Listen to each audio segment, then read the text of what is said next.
This is the Asus ROG G14. The G14, known for its sleek design, is still completely decked out with I/O ports. We have 5 ports on the left, including an HDMI, headphone jack, and some USB ports. And on the right side, we have a microSD reader and some USB and USB-C ports. Also, when the computer is charging, it has a super interesting slashing animation. The bottom is well ventilated with the grill design to help cool the GPU and CPU. Yeah, this laptop is known to getting really hot and noisy under load.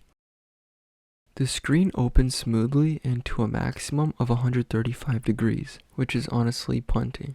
Built into this beast is an RTX 5060 and a Ryzen 9 270. The large glass touchpad is honestly way better than any MacBooks I've ever used. The keyboard is also built very well. I could really feel the difference coming from a Chromebook. Like, this is just so much better. Now this brings us to the screen. This is a 3K 120Hz OLED display. When I hear people say once you go OLED you don't go back, I literally bought myself an OLED monitor after using this laptop for a few months. I can't imagine going back to an IPS display. The OLED's colors are just so much deeper and smoother. Like, it genuinely surprises me how dark this screen can get whilst still being on.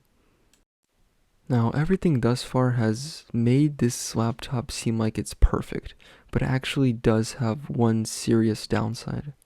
Cooling. When I mean cooling, I mean the exhaust air coming out of the keyboard. The GPU and CPU just get so hot. During long periods of gaming, it just gets very warm on the palms. The first game I decided to test out was World of Tanks, and honestly it's very smooth even at ultra, but I usually just keep it on high settings just to get it to around 100 FPS. Even on ultra I was still getting a very smooth 70 to 80 FPS, with 1% lows around 60. The second game I wanted to try out was Rust. This is a very CPU heavy game, so honestly I was actually getting pretty good results. I was getting about 90 to 100 FPS on low settings, and so then I decided to crank it up to high, and honestly it did not disappoint.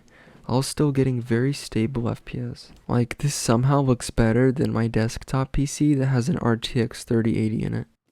And to wrap things up, I was getting about, on average, 67 FPS on high settings, with 1% lows reaching around 55. And for the best experience, I think playing on low to medium settings would be the best thing to do. And the next game I wanted to try out was Minecraft, and honestly, like, this computer just killed it. It was doing so well and it didn't even break a sweat.